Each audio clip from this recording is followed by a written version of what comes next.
Babalik ko lang talaga sa church natin no, na nagsisimba na talaga every Sunday. Tapos nagkukumpisal na rin, nagki-cares na.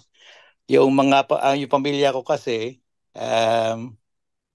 medyo di pa sila masyadong bumabalik. Kasi kulang nga sa catechism that time, ano, sa probinsya wala tayong proper catechism eh. Kaya since last year lang talaga ako nang starting nakinig sa inyo, sa ako lang nalalaman yung proper teaching ng Catholic Church. Kaya maraming salamat sa inyo. Pero yung asawa ko tsaka anak kong lalaki, di pa masyado silang solve. Although nahihila ko na sila, nagka-rosary kami every night. Pero hirap pa rin silang kumbinsihin magkumpisal. Kaya uh, tinuturo ko sa nila naman, pero parang ang dating sa nila, parang piniforce ko na sila. Although may mga isip na sila. But I don't know how to approach more. Kaya minsan medyo nagsasabi sila na ibang approach mo, parang pinipilit mo kami. No, and not telling you kasi bago ko lang din alam ang mga do's and don'ts sa church natin. Kaya ini-impart ko sa inyo. But I'd rather have you start it with confession, you know. Pero parang hirap pa rin silang gawin yun kasi di daw nila alam kung ano sabihin nila. I don't know, what can you advise me about it? Ipatuloy lang ang pag-catechize, kapatid, sa mga miyembro ng pamilya. Di pa huli ang lahat, no? Dahil bakit karamihan talaga ganyan ang nangyari? Katuparan yan sa pakibasa, Brother Jano, San Mateo Kapitulo 24:12.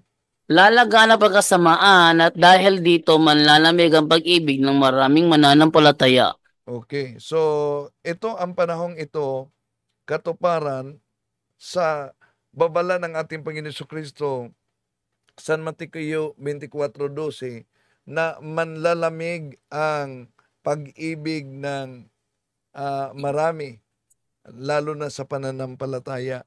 So kung manlalamig, takot tayo sa tinatawag na pandemic of COVID-19 noon, merong di napansin ng karamihan ngayon, kapatid, yung pandemic ng lukewarmness.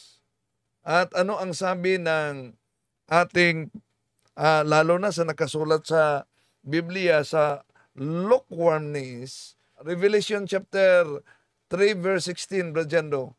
Nang dahil ikaw ay maligam, ngunit dahil ikaw ay maligamgam, hindi mainit, hindi malamig, isusuka kita. Oh, yun.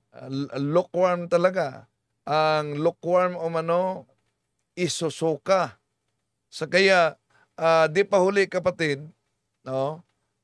Dami talaga ang nanlamig ngayon, natamaan sa tinatawag na pandemic of lukewarmness. So, ating ikayatin, bawat mga Katoliko, ibalik natin ang pagiging simbahan sa loob ng pamilya. Maraming salamat talaga kasi I need to just continue with my prayers para sa pamilya ko especially. Kasi everything starts with family eh. Tsaka ka maka-impart sa ibang tao. Kaya maraming salamat sa inyong lahat sa Punto por Punto and kay Father Darwin. And God bless you more.